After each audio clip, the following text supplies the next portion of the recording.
Welcome to our channel. Today we how to install CyberGhost VPN on Fire TV for safer browsing. Quick tutorial step by step clearly.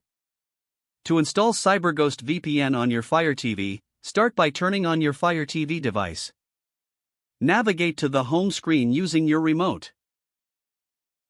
Scroll to the top and select the search icon. Type CyberGhost VPN into the search bar. From the search results, select the CyberGhost VPN app. Choose the option to download or install the app. Wait for the installation to complete, which may take a few moments. Once installed, launch the CyberGhost VPN app from your apps list.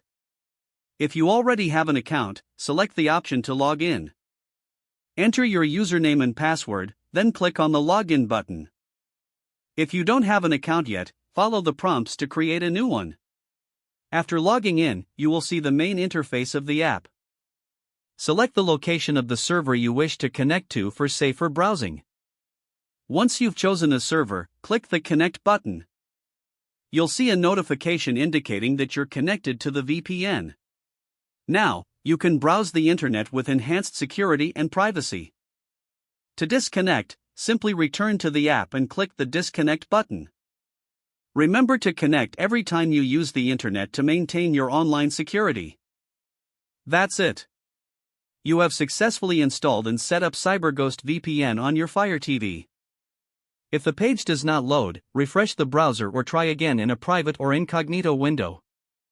Make sure you are using the correct email address, then retype it carefully to avoid small typos. If your password is not accepted, use the reset option and create a new strong password you can remember. Check your spam folder for verification or security emails, then complete any requested confirmation steps. Enable two-factor authentication if available to improve account security and reduce unauthorized access risk. After signing in, review your profile details so your contact information and settings are accurate and current. If you see an error message, note it down and try again after restarting your device and internet connection. Log out when you finish, especially on shared devices, to keep your account and payment information secure. Don't forget to like this video and subscribe to our channel for more step-by-step tech guides.